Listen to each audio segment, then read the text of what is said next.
Hello बच्चों, आप सभी का हमारे यूट्यूब चैनल आइडियल देव क्लासेस में स्वागत है। बच्चों, आज हम आपके लिए विषय विज्ञान का अभ्यास प्रश्न पत्र लेके आए हैं, जो आपकी परीक्षा के लिए बहुत ही महत्वपूर्ण है। यह पेपर आपका कब होने वाला है? 12 मार्च को होने वाला है। उस 12 मार्च के लिए ये जो प्रश्न पत्र है बहुत ही इंपॉर्टेंट है। इस प्रश्न पत्र में आपको पूरे हमने 26 क्वेश्चनों के आंसर सहित बताए हैं, जो आपके पेपर के दृष्टिकोण से बहुत ही इंपॉर्टेंट है। तो चलिए देखते हैं हम कौन सा अभ्यास प्रश्न पत्र है आपकी कक्षा 8वीं विषय विज्ञान का। और समय रहेगा आपका 2.5 घंटे। पूर्णांक कितने रहेंगे? 60 अंक रहेंगे और सभी प्रश्न हल करना अनिवार्य है। और यहाँ बहुविकल्पी प्रश्न 1 से 5 तक, प्रत्येक प्रश्न आपका 1-1 अंक का रहेगा। इसका प्रश्न नंबर 1 क्या कह रहा है देखिए। प्रश्न नंबर 1 है आपका, खरपतवार हटाने की क्रिया को कहते हैं। प्रश्न क्या है आपका? खरपतवार हटाने की क्रिया को कहते हैं कटाई, निराई, सिंचाई, जुताई। तो खरपतवार हटाने की क्रिया को क्या कहते हैं? निराई कहते हैं। तो इसका बी नंबर का ऑप्शन सही होगा। इसके बाद प्रश्न नंबर 2, जीवाश्म ईंधन है। ए नंबर कोयला, B number petroleum, C number प्राकृतिक गैस, ये सभी। तो यहाँ पे आपका सही आंसर आ जाएगा सी नंबर प्राकृतिक गैस। प्राकृतिक गैस क्या है? एक जीवाश्म ईंधन है। नेक्स्ट, आंतरिक निषेचन होता है। ए नंबर मादा के शरीर में, बी नंबर मादा के शरीर के बाहर, सी नंबर नर के शरीर में और डी नंबर नर के शरीर के बाहर। तो इसका सही आंसर आ जाएगा आपका ए नंबर मादा के शरीर में। नेक्स्ट प्रश्न है प्रश्न नंबर 4, दाब का मात्रक। A number newton, B number metre square, C number newton प्रति मीटर स्क्वायर और डी नंबर न्यूटन प्रति मीटर। तो इसका सही आंसर आ जाएगा आपका डी नंबर न्यूटन प्रति मीटर। ये क्या है? दाब का मात्रक है। नेक्स्ट प्रश्न है प्रश्न नंबर 5, वायु द्वारा घर्षण को कम करने के लिए वायुयान की आकृति होती है। ए नंबर चिकनी, बी नंबर गोल, सी नंबर आगे से नुकीली और डी नंबर ये सभी। तो इसका सही आंसर आ जाएगा आपका सी नंबर आगे से नुकीली। वायु द्वारा घर्षण को कम करने के लिए वायुयान की आकृति होती है, कैसी होती है? आगे से नुकीली होती है। इसके बाद नेक्स्ट प्रश्न है आपका प्रश्न नंबर 6 से लेकर 10 तक। जो आपके प्रश्न नंबर 6 से लेकर 10 तक कैसे हैं? रिक्त स्थान है और ये प्रत्येक प्रश्न आपके 1-1 अंक के रहेंगे। प्रत्येक प्रश्न कितने के रहेंगे? आपके 1-1 अंक के रहेंगे। ठीक है, चलिए इसका प्रश्न नंबर 6 देखते हैं। प्रश्न नंबर 6 क्या कह रहा है? एक स्थान पर एक ही प्रकार के बड़ी मात्रा में उगाए गए पौधों को खालिस्तान कहते हैं। प्रश्न क्या है? एक स्थान पर एक ही प्रकार के बड़ी मात्रा में उगाए गए पौधों को खालिस्तान कहते हैं। तो आपका आंसर हो जाएगा फसल कहते हैं। क्या कहते हैं? फसल कहते हैं। इसके बाद प्रश्न नंबर 7, नेप्थलीन की गोलियां खालिस्तान से प्राप्त होती हैं। तो आपका खालिस्तान में आ जाएगा कोलतार। नेक्स्ट प्रश्न है प्रश्न नंबर 8, अमीबा में जनन खालिस्तान विधि से होता है। तो आपका उत्तर हो जाएगा द्विखंडन विधि। अमीबा में जनन किससे होता है? द्विखंडन विधि से होता है। नेक्स्ट प्रश्न है, वायु द्वारा लगाए गए दाब को वायुमंडलीय दाब कहते हैं। आपका प्रश्न क्या है? वायु द्वारा लगाए गए दाब को खालिस्तान कहते हैं। तो आपका उत्तर हो जाएगा वायुमंडलीय दाब कहते हैं।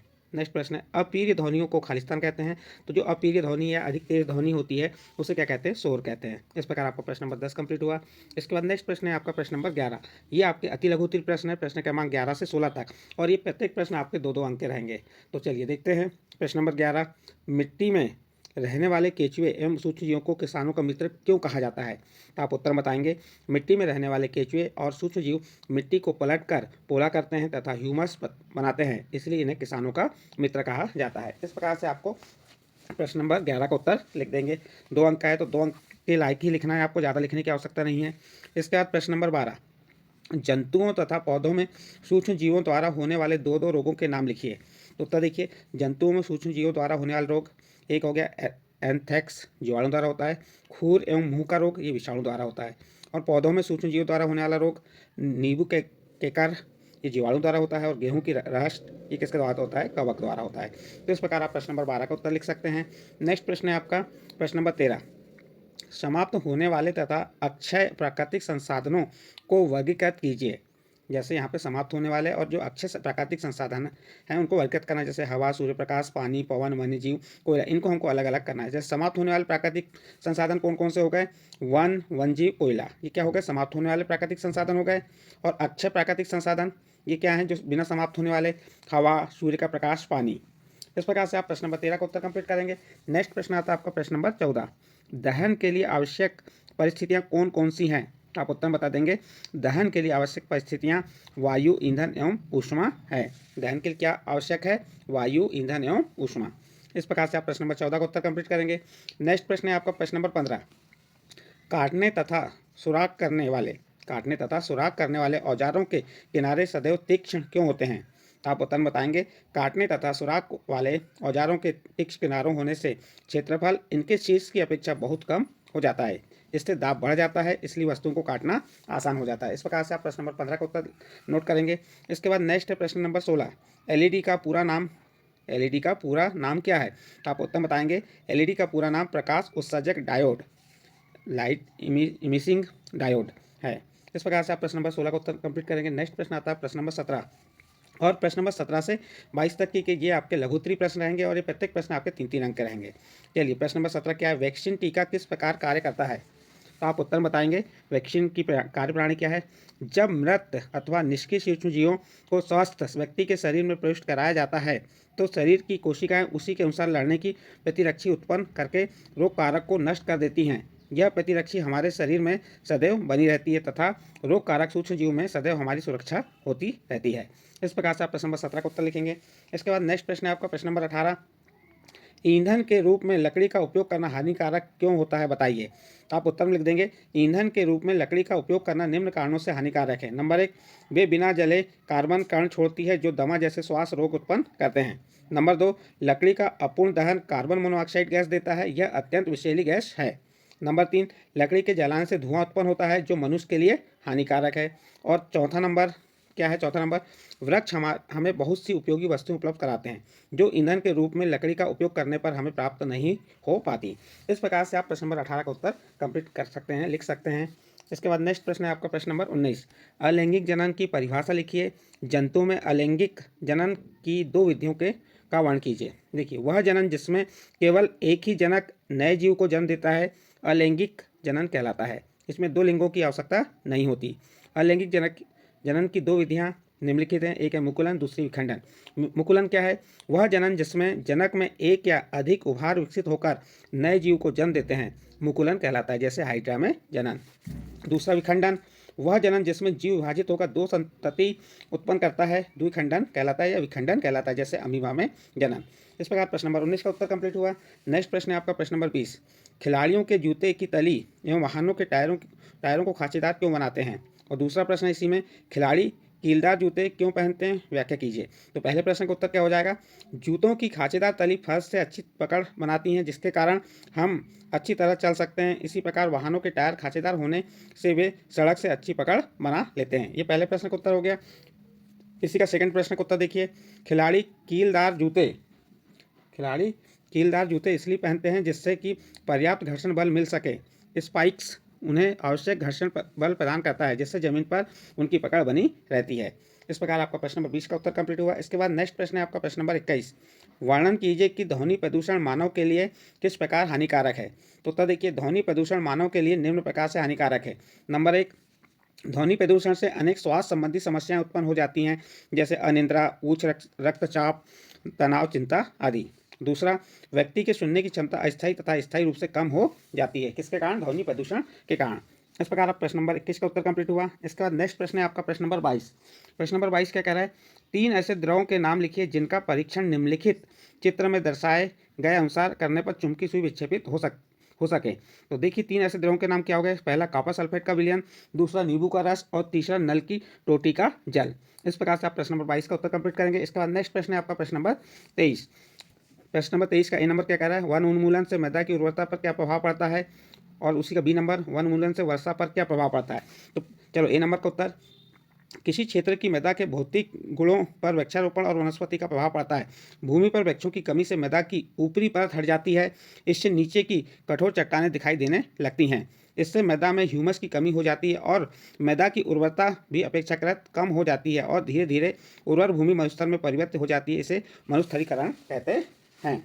इस प्रकार से आपका ए नंबर के प्रश्न का उत्तर कंप्लीट हुआ। इसके बाद इसी का बी नंबर का प्रश्न क्या है? वन उन्मूलन से वर्षा पर क्या प्रभाव पड़ते हैं? तो उत्तर देखिए, इसका बी नंबर का उत्तर यहाँ देखेंगे। वन उन्मूलन से वृक्षों में कमी हुई है। इससे वृक्षों द्वारा कार्बन डाइऑक्साइड के उपयोग में भी कमी आई है। इससे वायुमंडल में इसकी मात्रा बढ़ गई क्योंकि कार्बन डाइऑक्साइड पृथ्वी द्वारा उत्सर्जित ऊष्मीय विकिरणों का प्रग्रहण कर लेती है। अतः इसकी मात्रा में वृद्धि के परिणामस्वरूप विश्व उष्ण होता है। पृथ्वी के ताप में वृद्धि के कारण जल चक्र का संतुलन बिगड़ गया, जिससे वर्षा की दर में कमी आती है, जिसके कारण सूखा पड़ता है। इस प्रकार से आप प्रश्न नंबर 23 का उत्तर कंप्लीट कर सकते हैं। इसके बाद नेक्स्ट प्रश्न है प्रश्न नंबर 24।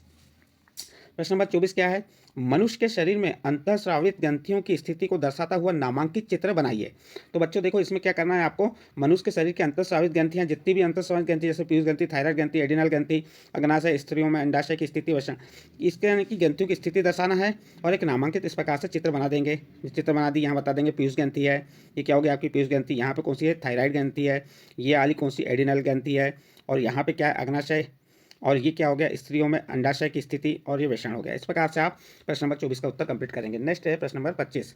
प्रश्न नंबर 25 में क्या कह रहा है? चित्र की सहायता से किसी ऐसे उपकरण का वर्णन कीजिए जिसका उपयोग किसी आवेशित वस्तु की पहचान में होता है। क्या कह रहा है? चित्र की सहायता से, चित्र की सहायता से क्या करना है आपको, एक चित्र बनाना है, उसकी सहायता से ऐसे उपकरण का वर्णन कीजिए जिसका उपयोग किसी आवेशित वस्तु को पहचान में होता है। देखिए इसका उत्तर चित्र इस प्रकार से बना देंगे। उत्तर लिखेंगे, साधारण विद्युतदर्शी एक ऐसा उपकरण है जिससे किसी वस्तु में आवेश की उपस्थिति का पता लगाया जा सकता है कि वस्तु पर आवेश है या नहीं।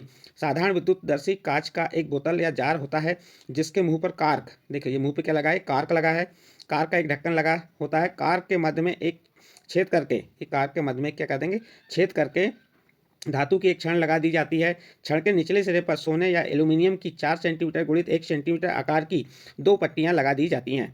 छड़ के ऊपरी सिरे पर धातु की एक चकती लगा दी जाती है। जब आवेशित वस्तु के सिरे को धातु की चकती से स्पर्श कराते हैं तो आवेश पट्टियां पर चला जाता है। पट्टियों पर समान आवेश होने से वे एक दूसरे को प्रतिकर्षित करती हैं और फैल जाती हैं।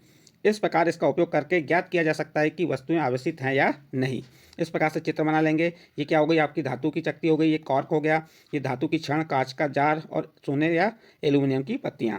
इस प्रकार से आप प्रश्न नंबर 25 का उत्तर कंप्लीट करेंगे। इसके बाद नेक्स्ट प्रश्न है आपका और अंतिम प्रश्न है प्रश्न नंबर 26। प्रश्न नंबर 26 क्या है? मानव नेत्र का नामांकित चित्र बनाइए तथा इसमें परितारिका के महत्व को समझाइए। तो आपको क्या करना है, मानव नेत्र का चित्र की तैयारी कर लीजिएगा। मानव नेत्र का चित्र बना लेंगे, उसके नाम लिख देंगे। यहाँ पे क्या रहता है, पक्षमाप पेशी रहती है, ये क्या है आपकी परितारिका है, यहाँ क्या है, लेंस है, ये कार्निया है, ये रेटिना है, और ये प्रकाशी तंत्रिका। उसके बाद क्या कहा है, परितारिका के महत्व। तो परितारिका का महत्व क्या है, नेत्र में परितारिका का महत्व, परितारिका नेत्र में प्रवेश करने वाले प्रकाश की मात्रा को नियंत्रित करती है। परितारिका क्या करती है, परितारिका नेत्र में प्रवेश करने वाले प्रकाश की मात्रा को नियंत्रित करती है। जब प्रकाश अधिक तीव्र होता है तो वह पुतली के आकार को छोटा कर देती है और मंद प्रकाश की स्थिति में पुतली के आकार को बड़ा कर देती है। इस प्रकार से आपका प्रश्न नंबर 26 का उत्तर कंप्लीट हुआ। इस प्रकार बच्चों आपको हमने प्रश्न क्रमांक 1 से 26 तक के जो आपकी कक्षा 8वीं विज्ञान के वार्षिक प्रश्न पत्र से संबंधित महत्वपूर्ण प्रश्नों के उत्तर बताए। यदि ये आपको अच्छे लगे हों तो आप हमारे चैनल आइडियल देव क्लासेस को सब्सक्राइब कीजिए, लाइक कीजिए एवं इस वीडियो को अन्य ग्रुप में शेयर जरूर कीजिए।